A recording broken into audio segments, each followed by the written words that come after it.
गांव में सरजू अपनी पत्नी दुर्गा के साथ एक टूटी फूटी झोपड़ी में रहता था। सरजू अपने गांव में सबसे गरीब और लाचार था।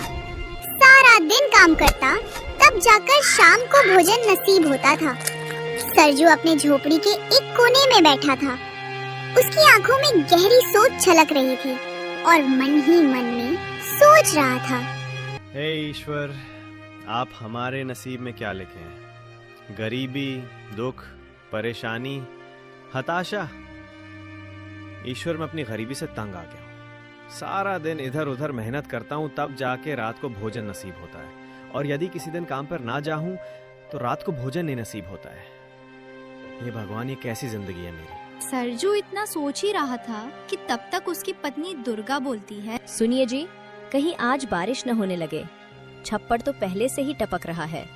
अगर जोर से बारिश होने लगी तो पानी पूरे घर में भर जाएगा, पिछले साल की तरह। फिर बाल्टियां लेकर रात भर जागना पड़ेगा। दुर्गा, अगर बारिश नहीं होगी तो खाने को कहाँ मिलेगा? गांव में फसल नहीं होगी, और अगर फसल नहीं होगी तो हमारी कमाई कैसे होगी? हमारा तो काम ही यही है, दूसरों की खेतों में फसल काटना। कमाई की बात छोड़ो, पहले बारिश हुई तो ये घर टूट जाएगा। पिछले साल कितना नुकसान हुआ था, अब भूल रहे क्या? रात भर कीचड़ में सोना पड़ा था। दुर्गा, अगर बारिश नहीं हुई तो हम वैसे भी बर्बाद हो जाएंगे। बारिश से तो हम किसी तरह बच भी सकते हैं, लेकिन भोजन के बिना हम कैसे बचेंगे? दुर्गा, अगर फसल नहीं हुई तो गांव में हमें कोई काम भी नहीं देगा, फिर भूखे मरने की नौबत आएगी। सरजू, ये छोटू अभी इतना नन्हा है, ना खेतों की समझ है ना बारिश की चिंता। अगर हमारा घर टूट गया या खेत सूख गए तो इसके लिए रोटी कहाँ से लाएंगे? पिछले साल तो किसी तरह गुजारा कर लिया था, लेकिन अब तो घर में अन्न का एक दाना भी नहीं बचा है। हम सब खाई के उस जगह में फंस गए हैं कि ना इधर जा सकते हैं ना ही उधर। खाने का इच्छा करेंगे तो हमसे हमारा घर चला जाएगा, और यदि घर की इच्छा करेंगे तो खाने को नसीब नहीं होगा। हे भगवान, ये आप हमें किस परेशानी में डाल दिए हैं। तुम सत्य बोल रही हो दुर्गा। हमारी स्थिति देखकर लग रहा है कि ना हम घर के रह गए और ना ही घाट के। दुर्गा, ये बारिश हमारे लिए दो धारी तलवार है। अगर बारिश नहीं हुई तो खेतों में कुछ नहीं उगेगा, खेत सब बंजर हो जाएगा और हम भूखे मर जाएंगे। और अगर बारिश हुई तो ये टूटी फूटी झोपड़ी सब बह जाएगा। हमारी मेहनत का क्या होगा जो हम दिन रात दूसरों के खेतों में पसीना बहाते हैं? जब हमारे पास घर ही नहीं रहेगा तो फिर मेहनत करने का क्या फायदा? दोनों के बीच खामोशी छा गई। बाहर हवा तेज होने लगी, बादल काले हो गए, आसमान में बिजली कड़कने की आवाजें आने लगी। ये है सेठ हुकुमचंद, रामगढ़ गांव के सबसे बड़े जमींदार। इनका खेत दूर दूर तक फैला है, जिस कारण ये खेत के सबसे बड़े जमींदार है।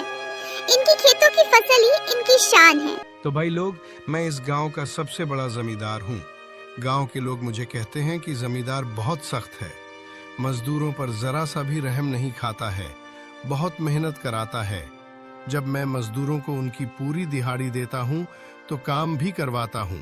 फिर लोग चाहे जो भी कहें, मुझे कुछ भी फर्क नहीं पड़ता। पैसा कमाना मेरा धंधा है, और इस धंधे में नफा और नुकसान मेरा ईमान है। सेठ हुकुमचंद का नौकर अपने तेज कदमों से सरजू के पास पहुंचता है।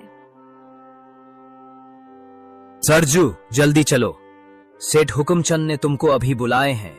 कह रहे थे खेतों में बहुत जरूरी काम है। मैं सुबह से दौड़ रहा हूं मजदूरों के लिए, लेकिन कोई नहीं मिला, इसलिए सेठ गुस्से में बोल रहे थे। कोई ढंग का मजदूर नहीं मिल रहा है इस गांव में। सरजू भाई, तुम्हें फौरन चलना होगा, वरना सेठ नाराज होंगे। और सरजू भाई, तुमको तो पता है, सेठ जी से नाराज होकर कोई भी ज्यादा दिन तक इस गांव में रह नहीं सकता। सेठ जी ने मुझे क्यों बुलाया है? क्या काम है भोलू? सेठ जी ने कुछ बताया है कि क्या करना है? मेरे पास तो इन दिनों कोई काम ही नहीं है। गांव में फसल तैयार नहीं हुई तो हम जैसे मजदूरों का क्या हाल होगा? हाँ, सेठ ने साफ साफ कहा है, सरजू को बुला लेकर आओ। मेरी खेतों की फसल पूरी तरह से पककर तैयार है, आज ही सारा काम खत्म करना है। सेठ जी को लग रहा है कि कल बारिश की संभावना है, और अगर फसल आज नहीं कटी तो सारी फसल पानी में डूब जाएगी। वो चाहते हैं कि तुम दिन छिपने से पहले सारी फसल काट दो। अच्छा पैसा भी देंगे, लेकिन काम में लापरवाही नहीं होनी चाहिए। सरजू घर के अंदर गया। दुर्गा, सुनो, सेठ हुकुमचंद ने मुझे बुलाया है। उनके खेतों की फसल काटनी है। आज ही काम पूरा करना है। उनको लग रहा है कि कल बारिश होगी, इसलिए सेठ आज ही सारा फसल कटवाना चाहते हैं। दुर्गा, अगर ये काम हो गया तो कुछ पैसे मिल जाएंगे और छोटू के लिए भी कुछ ला सकूं। ये तो आपने बहुत अच्छी बात सुनाई, पर काम जल्दी खत्म कर देना। सेठ जी को शिकायत का मौका जरा सा भी मत देना। तुमको तो पता ही है जमींदार साहब जरा सा भी लापरवाही बर्दाश्त नहीं करते हैं।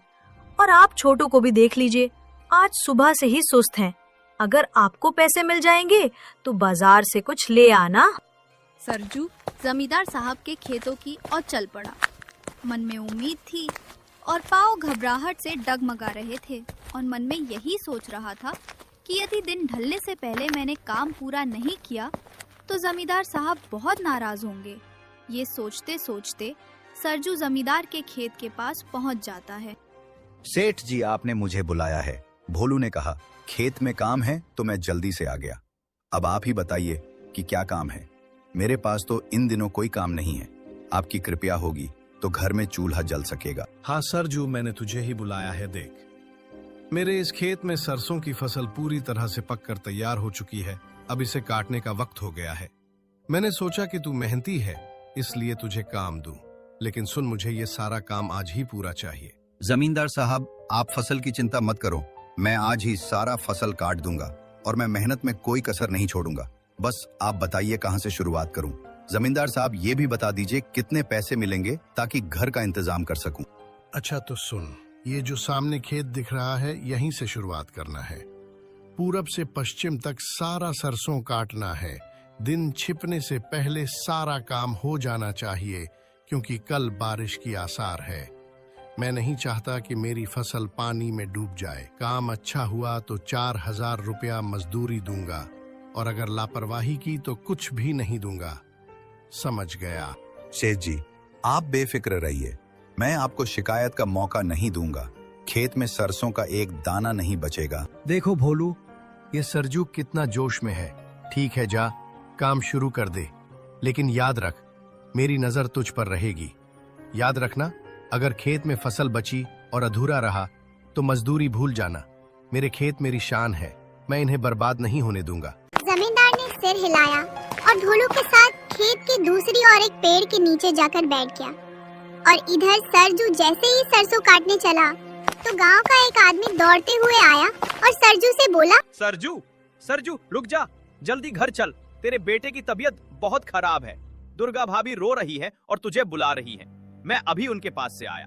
छोटू को बुखार है और ठंड से कांप रहा है। ये तू क्या कह रहा है संतोष? छोटू की तबीयत खराब है। कुछ देर बाद जब मैं घर से आया तो छोटू बिल्कुल ठीक था। दुर्गा ने कहा था थोड़ा सुस्त है। अचानक ये कैसे हो गया? तूने क्या अपनी आंखों से देखा? जल्दी बता। घबराहट से मेरा दिल बैठा जा रहा है। सरजू भाई, मैं झूठ नहीं बोल रहा हूँ। सच में छोटू को बहुत तेज बुखार है। दुर्गा भाभी उसे गोद में लिए रो रही थी। जब मैं उनके पास गया तो वो कह रही थी जाकर जल्दी से सरजू को बुलाकर लेकर आओ। तो मैं फौरन चला आया। जल्दी चलो सरजू भाई, नहीं तो कोई अनहोनी हो जाएगी। हे भगवान, ये क्या मुसीबत आ गई। मैं यहाँ जमींदार साहब का काम शुरू करने वाला था। सोचा था पैसे मिलेंगे तो छोटू के लिए कुछ लेकर आऊंगा। अब मैं क्या करूं? संतोष, तू सच कह रहा है। अगर छोटू को कुछ हो गया तो मैं खुद को माफ नहीं कर पाऊंगा। हाँ सरजू, मैं अपनी आंखों से देख कर आया हूँ। तू खेत छोड़ और घर चल। दुर्गा भाभी अकेली है, उन्हें तेरी जरूरत है। सेठ का काम बाद में देख लेंगे, पहले छोटू को बचा। सरजू संतोष के साथ घर की तरफ भागा। सेठ का खेत पीछे रह गया। सरजू भागता हुआ घर पहुंचा तो देखा छोटू सच में बुखार से तप रहा था। सरजू, देखो छोटू की हालत।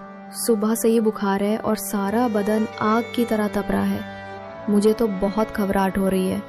देखो छोटू ठंड से कांप रहा है। जल्दी कुछ करो या डॉक्टर को बुलाओ। अपने बच्चे की ऐसी हालत मुझसे देखा नहीं जा रहा है। दुर्गा, तुम रो मत। मैं अभी डॉक्टर साहब को बुलाकर लेकर आता हूँ। छोटू को कुछ नहीं होने दूंगा। मैं उसे ठीक कराऊंगा। उसके लिए मुझे चाहे जो भी करना पड़े, चाहे मुझे खुद बिकना पड़े, लेकिन मैं अपने बच्चे का इलाज कराऊंगा। तू पानी गर्म कर, मैं दौड़ कर जाता हूँ डॉक्टर के पास। सरजू डॉक्टर के पास जाता है। डॉक्टर साहब, मेरी मदद करिए। मेरा बेटा बहुत बीमार है। सुबह बिल्कुल ठीक था। दुर्गा से पूछा तो उसने बताया थोड़ा सुस्त है। सरजू, ये बताओ छोटू को कब से बुखार है? कुछ और दिखा क्या? सांसें भारी हो रही थी या सांस रुक रुक के आ रही थी? मुझे स्पष्ट रूप से बताओ, तभी मैं तुम्हारे बेटे का सही इलाज कर सकूंगा। डॉक्टर साहब, मुझे ठीक से नहीं पता है। सुबह दुर्गा ने मुझसे कहा कि छोटू बहुत सुस्त है और कुछ खाया पिया भी नहीं। लेकिन डॉक्टर साहब, मैंने भी ज्यादा सीरियस नहीं लिया। सोचा थोड़ा बहुत बुखार है, ठीक हो जाएगा। और मैं सेठ हुकुमचंद के खेत में काम करने चल दिया। और जैसे ही सेठ का सरसों काटने चला, तब तक संतोष दौड़ते हुए मेरे पास आया और कहने लगा कि छोटू की तबीयत बहुत खराब है। उसे बहुत तेज से ठंड लग रही है, सारा बदन आग की तरह चल रहा है। दुर्गा भाभी उसे गोद में लिए रो रही थी। तो आप चलकर देख लीजिए डॉक्टर साहब। ठीक है सरजू, ऐसा लगता है मामला गंभीर है। बुखार और ठंड अगर साथ में है तो देर नहीं करनी चाहिए। मैं अपनी दवाइयाँ का बैग लेता हूँ और तेरे साथ चलता हूँ। तू आगे आगे चल, मैं पीछे पीछे आता हूँ। लेकिन ये भी बता, उसको कुछ खिलाया पिलाया कि नहीं? नहीं डॉक्टर साहब, दुर्गा ने कहा कि वो सुबह से कुछ नहीं खाया पिया है। मैं तो सेठ का काम करने गया था कि कुछ पैसे मिले तो छोटू के लिए दूध ले आऊं, लेकिन काम छोड़कर आना पड़ा। आप जल्दी चलिए डॉक्टर साहब, मेरे बेटे को बचा लीजिए।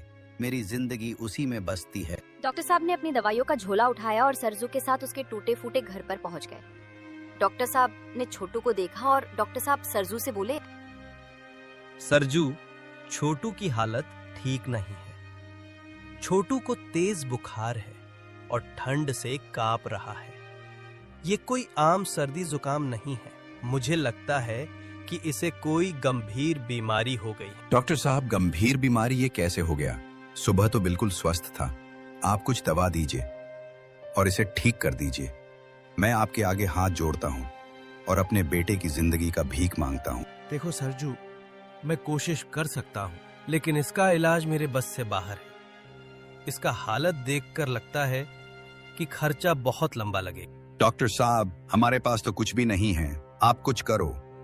मेरे छोटू की ऐसी हालत मुझसे देखा नहीं जा रहा है। इसे बचा लो डॉक्टर साहब। इस बीमारी का इलाज पास के गांव के हकीम जी कर सकते हैं। वो बहुत ही विद्वान है।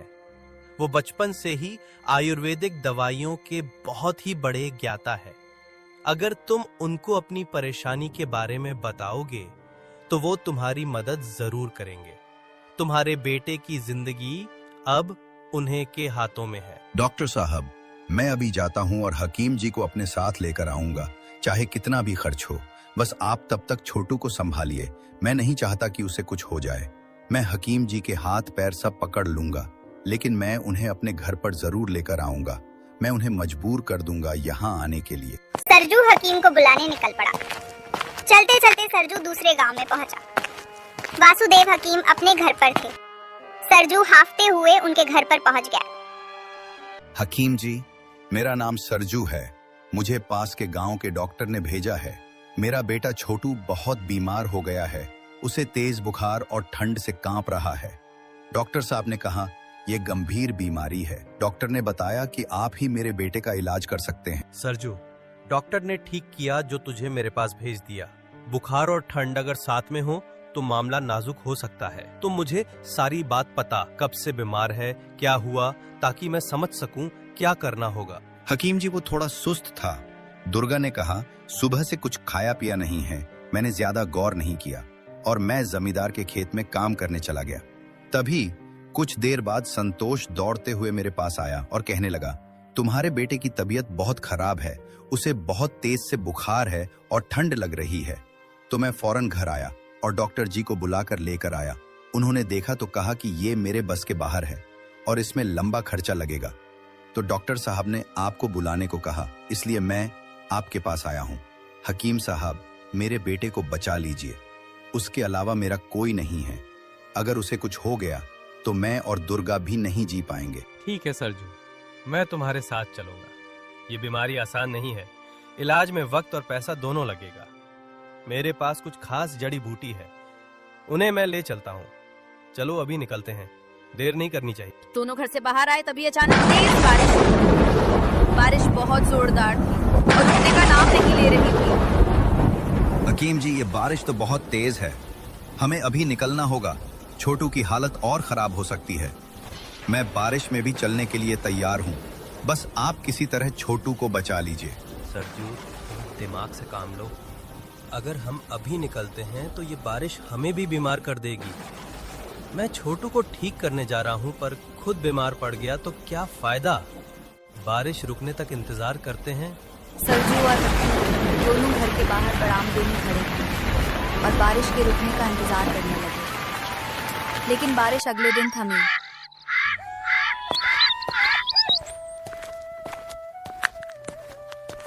दोनों लोग घर पहुंचे।